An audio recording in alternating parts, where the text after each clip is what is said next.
We deal in communities that don't want to talk about energy transition at all. And then on the mining side of our life, we deal in communities that will not talk about hydrocarbons as an ongoing source of energy in the world. And both of those are unrealistic. We talk about energy as kaleidoscopic, and you will have certain jurisdictions like the East Coast, the West Coast of the US, the OECD, certainly Europe, that will skew more renewable in terms of power and more EV in terms of vehicles. And then you will have groups that do not.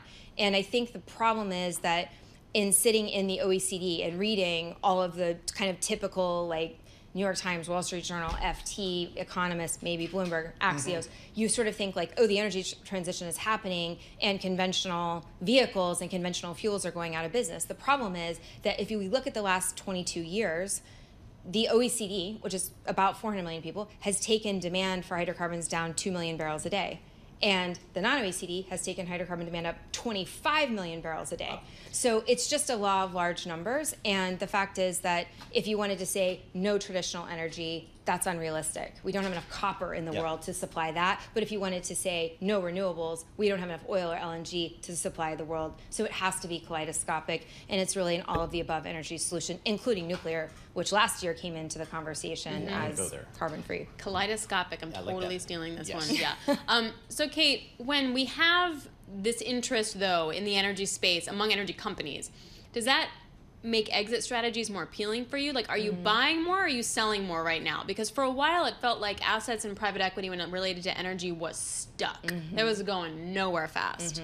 So in 2018, we had a number of oil and gas companies. One could probably argue too many in the US. 60% of the oil and gas companies that existed in 2018 don't exist today because of M&A. So there has been massive consolidation in this space. And we're probably not going back to the 70s where it was like the 7 sisters, you know, 7 big companies, but we might be going back to 15 companies.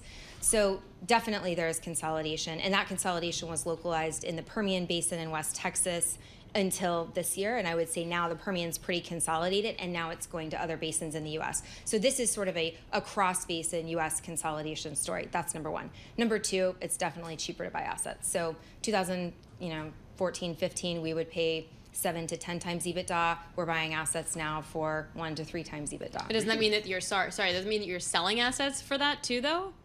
It does not mean that, because in a lot of cases people need to pay for inventory. Because the reason, like to your point, why are the mid caps buying small caps, or why are the small caps trying to buy, like why is this game of Pac-Man happening where it's either get consolidated or consolidate? It's because people are short inventory. So in your private portfolio, if you have inventory, or if you're a public company and you have inventory, you are attractive, and it's a game to get bigger before all of the chips are sort of held by big public companies. You mentioned nuclear.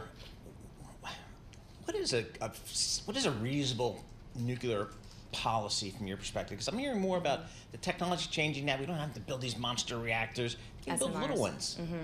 And that seems reasonable to me. So I actually think there's a really interesting fight that's sort of like brewing between big tech and LNG exporters, frankly, because big tech knows that they are massive power consumers and they need power quickly, especially if you're sort of positing that it's like this AI fight nationally that's in national interest. So if you talk to big tech, they'll say, you know, AI ushers in a nuclear renaissance, and it's not that hard because we have these small modular nuclear reactors. This is an existing technology. It's on submarines all over the world.